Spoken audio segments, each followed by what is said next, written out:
Want to say hello to everybody watching, especially Ruth, right? Family. There, she says hi from Kansas City.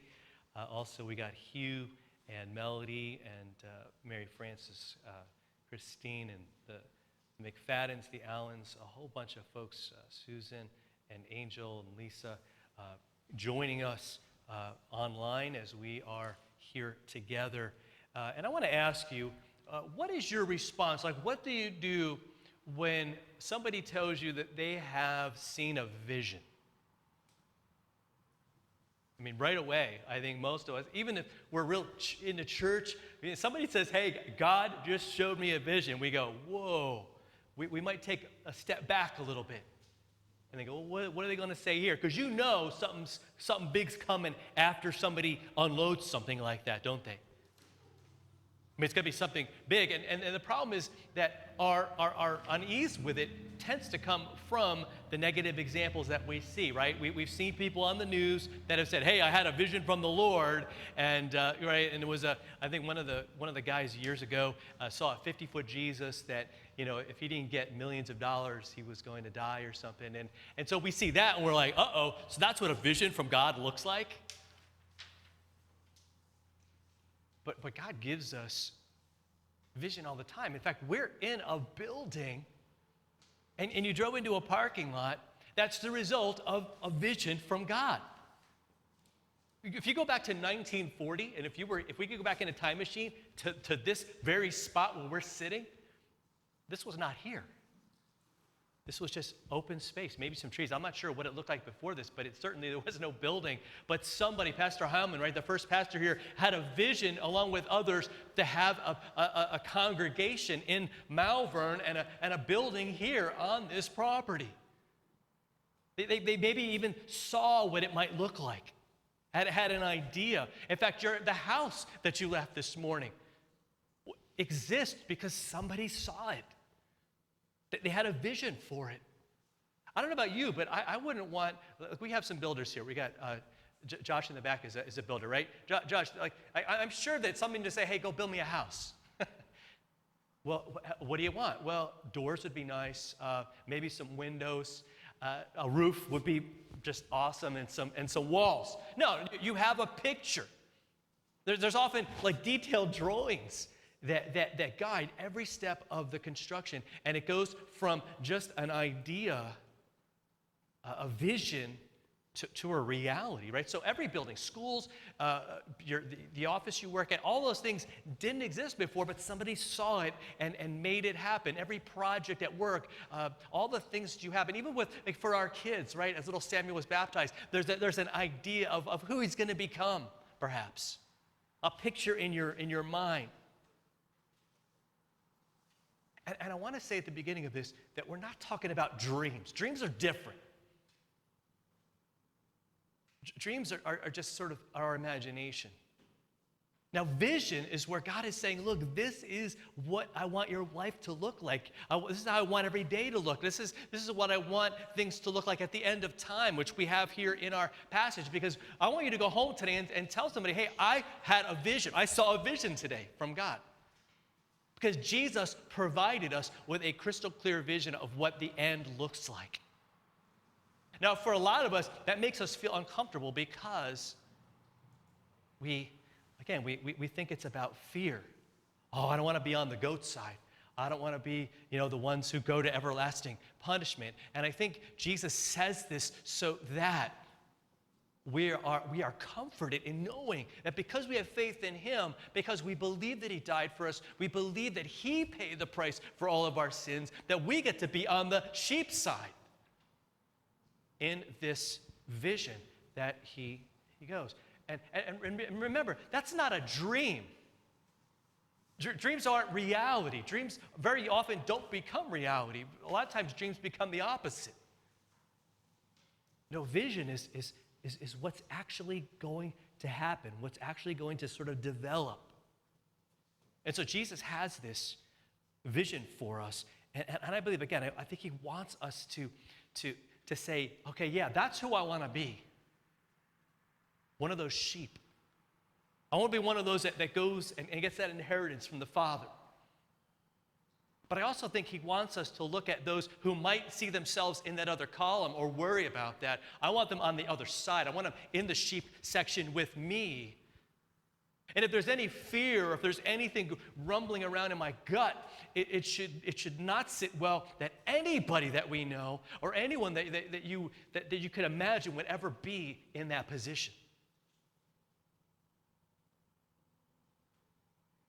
And so I think what God wants us to do is reach out. Because if you look at Matthew 25, that's where we're going to be. We're going to be in verse 31 of Matthew 25. The whole chapter, he goes and he tells you two parables, two very well-known parables. One is of the 10 virgins, right? Trim your lamps. Make sure I got oil in my lamp. You know this song, the old kid's song. Keep me burning, right? And being prepared, having faith, knowing that Jesus is coming again. So he tells that parable. And then he also tells another parable about the talents. Remember those? 3 guys are each given, one's given 1 talent, one's given, 5, and then, and they all have different numbers. But the point of it is that God gives you all that you need to do what he's called you to do. So don't bury it, use it. Be prepared. But he uses parables. Again, it's that heavenly, it's a heavenly story with an earthly meaning, right? It's not something that actually happened. But then he changes it up a little bit. When you get to 31, the text we're looking at, it's no longer just a hypothetical, is it? He's saying, okay, you want to know how the end of things, like what's it gonna look like? What's the vision of that? Well, it's right here. It begins with him coming in his glory. The angels are with him. He's sitting on his throne. That's the picture that's painted of the end of things. Now, I want us to see that it's not really an end, is it? It's far from being an end. It's far from being something for us that's disastrous, but it's a time of that's just a blessed thing. Okay? And so the vision gets a little bit bigger. Before Jesus is gathered all the nations. So everybody's, doesn't matter where you are, what you look like, what language you speak, you're there. And so he separates people, just like a shepherd would. Right? The sheep are on one side, the goats are on one side. I said in the earlier service that Pastor Carl will know. This is a tough one to preach because we have a right and a left side. And so, here's how I fix this, okay? So the right side, if you're on my right or you're on your right. So either way, you're on the right side.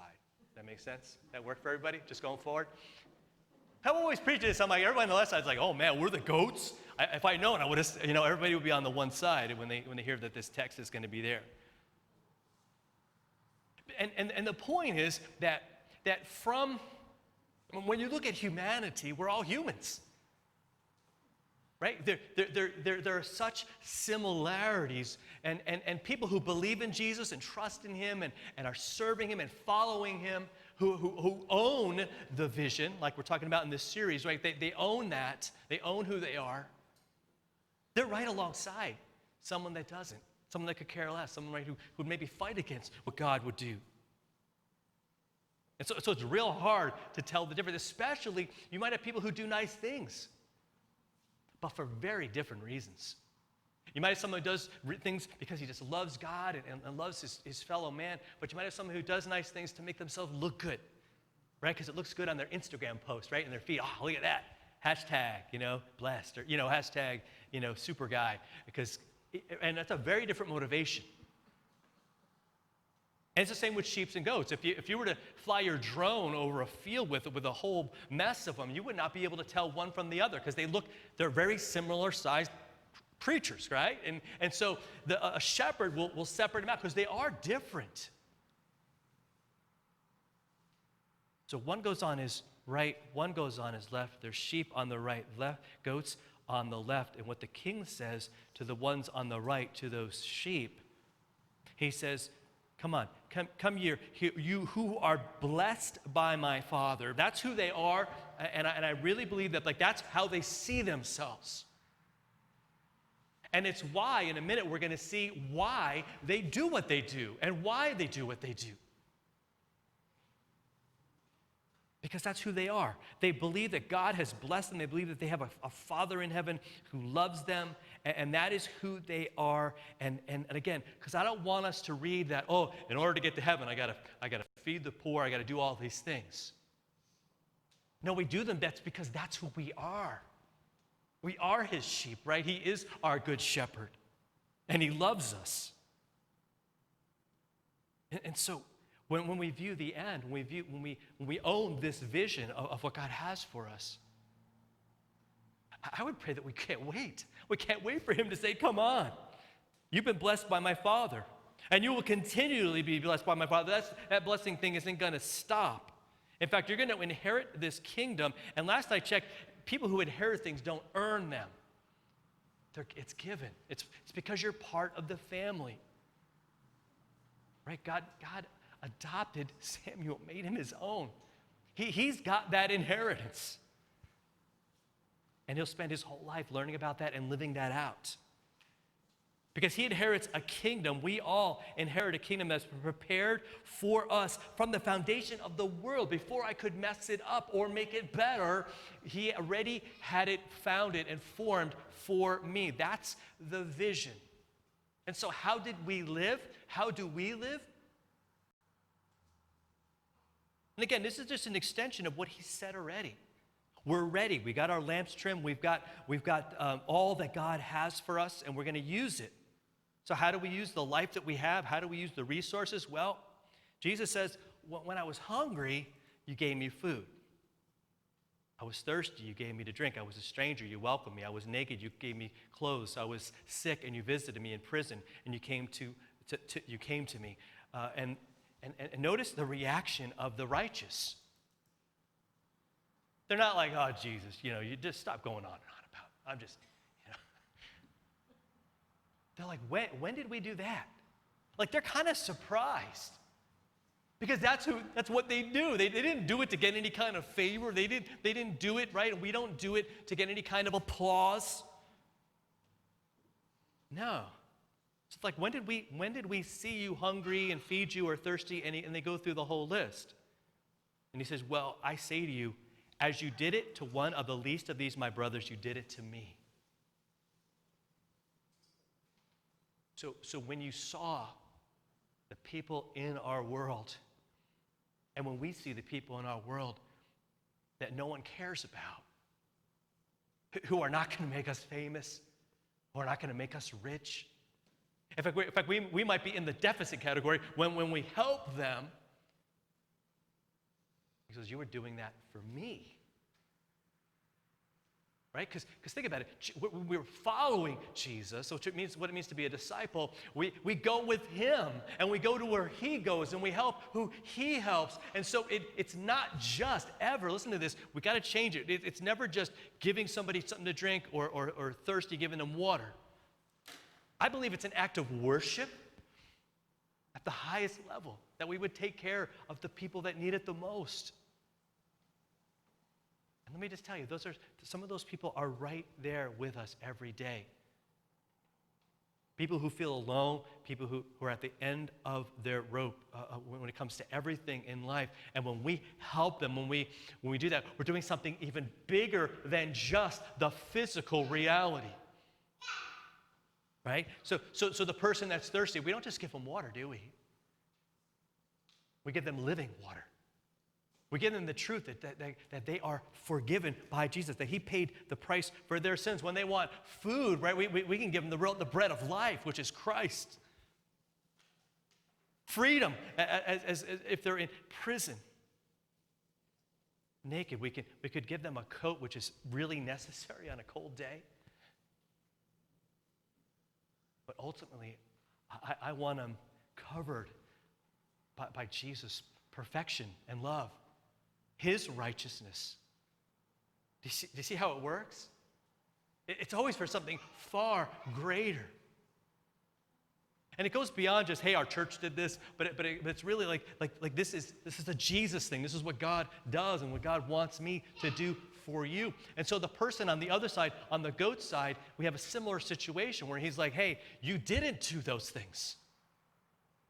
And they're also surprised. Well, when did in other words, if we saw you, Jesus, if we knew it was you, we would have visited you in prison. We would have fed you. We would have given you something to drink. And we would have done all that because you're you. And Jesus is saying that we have an issue with that, don't we? For someone who is like big and famous and powerful, yeah, we're gonna help them because we know they can help us. And Jesus is saying, where's the motivation in that? That's not a God-driven motivation. That's a me-driven motivation. In other words, Lord, if I knew that I needed to do that to you to get in, then that would have been all over it. And Jesus is saying that's not how it works. This isn't working for a paycheck. Like, this isn't working for some sort of reward. This is about who you are and owning that vision, making that who you are, loved by him. Because think about this. As a child of God, do you really have to worry about any of these essentials in life?